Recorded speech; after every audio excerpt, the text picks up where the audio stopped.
When there is a consecrated space, what it means is, there is a powerful energy.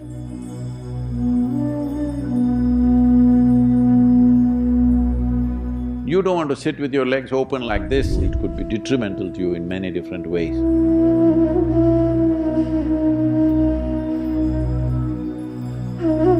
Even food, I'm telling you.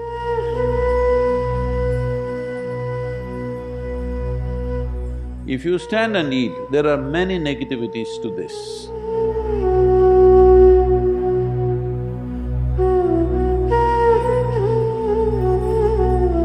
This question is from Claire, here at III. Namaskar, Sadhguru. Why do we not place our feet towards lingas or other consecrated objects, or even people for that matter? Is it simply a matter of respect, or is there a scientific basis for this? So these days they're doing that, some of them. In the Western cultures, when you meet somebody, you shook hands. Because of virus, they don't want to touch. Some are doing elbow touch, some are doing feet shaking. So it's beginning to happen, Claire, you don't have to feel disappointed. It's beginning to happen. Shaking a leg at each other. Well, why, if there's an energetic situation, you always are asked to cross your legs, not to stretch your legs in the direction. Well, this respect thing is a more newer expression of that, essentially because you can receive anything that comes towards you in many different ways. The yogic intention always is to receive it from the higher aspects of your life. You know there is anahata, which is the meeting of two triangles. Below that is manipuraka, swadhisthana and muladhara, which are all chakras representing different aspects of survival process. Survival, basic survival, reproductive process, maintenance process, all survival related. Here it comes, and there are two triangles intersecting each other, because this is ultimate ecstasy, this is realization, this is power, this is love, and these sections, these triangles intersecting. When there is a consecrated space, what it means is, there is a powerful energy which has the possibility of transforming you.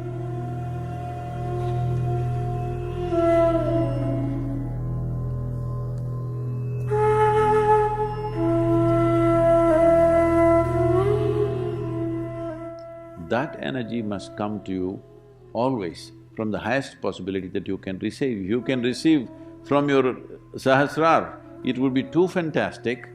That is the reason, the moment any Indian person goes into a temple, first thing is, they want to expose this. They keep it wet. In a proper temple, they are told, even in the Dhyanalinga temple, people go wet themselves, a wet head, because they are hoping this energy will enter here. It didn't work, so hoping here. Didn't work, then they will take, hoping this will have worked, nothing worked, then they will say this. But they don't want to go here, because these are survival processes. We don't want to enhance them. We want to enhance other dimensions of life which will enhance our life, because if you survive better, if you survive, it's good. It's very essential we survive. But surviving better than somebody is not a life goal. It's a waste of time, because whatever you do, you're not going to survive forever. Hello?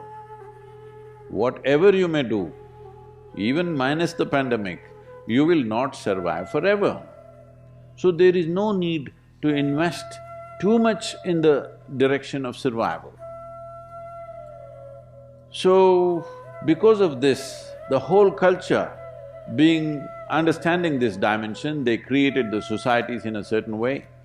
Well, today what you find is a whole distorted version of that, but fundamentally it is still there that when you go to any consecrated space, you're like this because you wanted to enter here, you want to become blissful, ecstatic. Doesn't work, at least peacefulness and realization.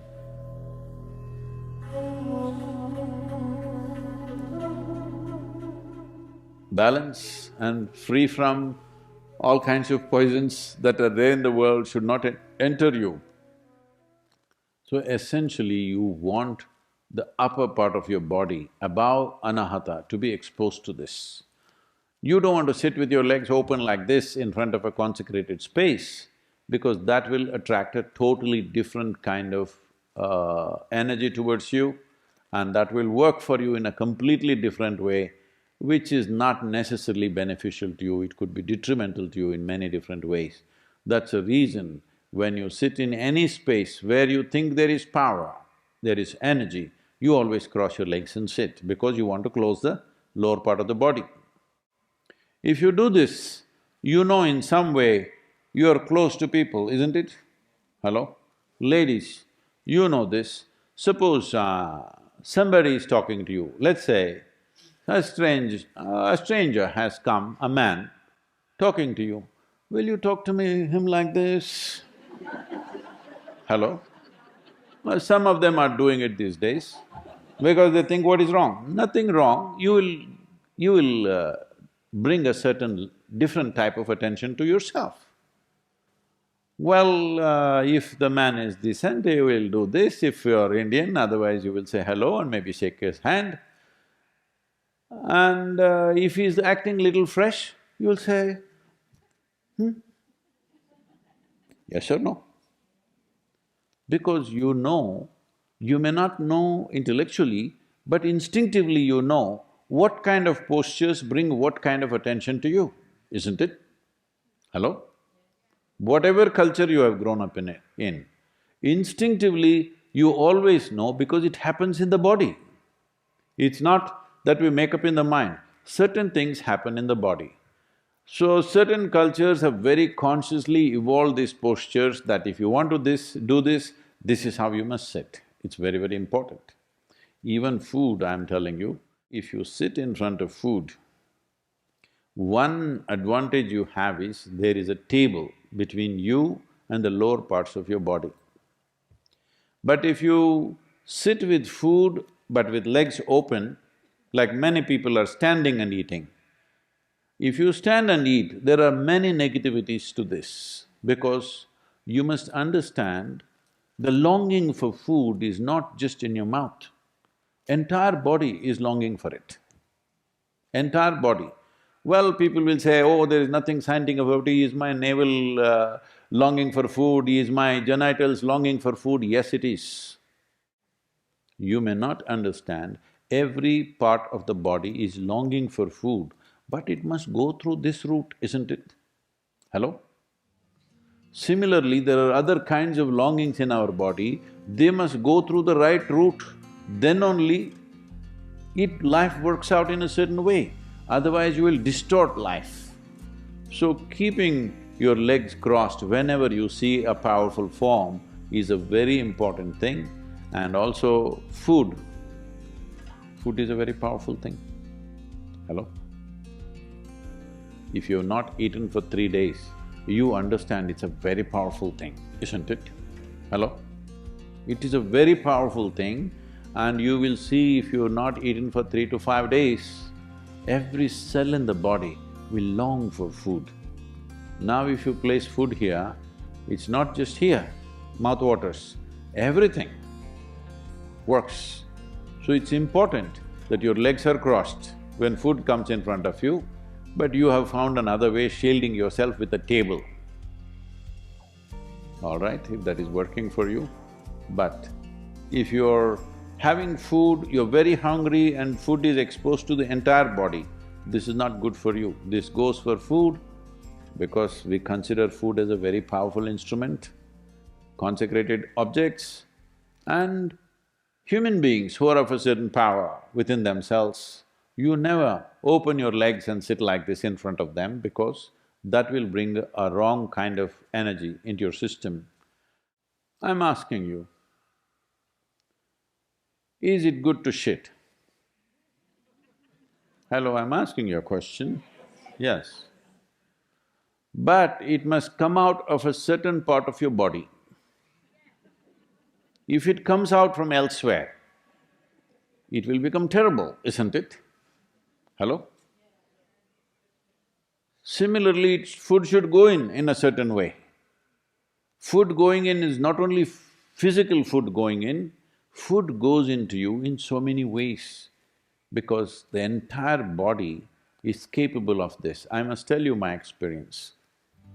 Once we had a major success in some business venture when I was doing this.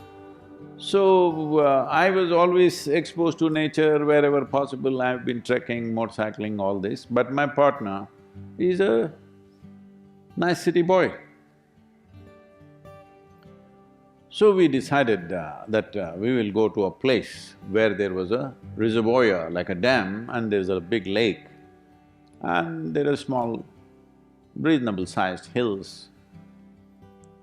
We went there and we were all swimming. After swimming, I was still in my swimming trunks. I thought, let me climb the hill. It was summer months, pretty dry. So I went up the hill. Now sometimes I wonder, these days wherever I go, somebody's carrying a bottle of water. At that time, I rode through the day and night. I never had a water bottle with me. We just managed just like that. So I went up the hill. As I went in the summer heat, bare-bodied, I was sweating heavily, but I have a problem of turning back halfway. So I want to go all the way up and then come down. I went up, and as I was beginning to come down, I started feeling that I was suffocating with my tongue kind of bloating up. I was dehydrating so much that my tongue was becoming like a block in my breathing, and I really started struggling. I badly needed at least a few drops of water. I tried to lick my own sweat, but it didn't help. When I thought I'm going to kind of literally lose my consciousness, like I'm going to faint, then I just sat there with my eyes closed for some time. Then I realized my entire body, like all the hair on my hands and legs are all going this way. It's not like goosebumps.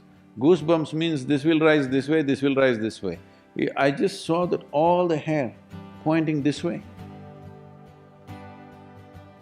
And I just knew, there's water somewhere here. And I just went in search of it. I went into a small, beneath a rock outcrop, like a small cave. A cave not for a human being, maybe rabbits and rats and those kind of animals could go and stay there, that kind of cave, just about that much. There was a small pool of water. Maybe it was rabbit's urine or it was rainwater, I don't know what the hell it was, it didn't matter. I just put my face into it and drank up the whole thing, including the mud and everything. I sat there for a while, recovered from that and came down. Why I'm saying this is, when you really need something like food or water, you will see every cell in the body will long for it. If you pay attention, you will see thirst is not just in your mouth, it's everywhere. So, the same goes not just for food, the same goes for other types of energy also. Every cell in the body longs for it. It's very important you receive it the right way. So whenever you feel there is a powerful place, it's always best to cross your legs and sit down if you're sitting there, not sitting like this. You will attract something that you don't need.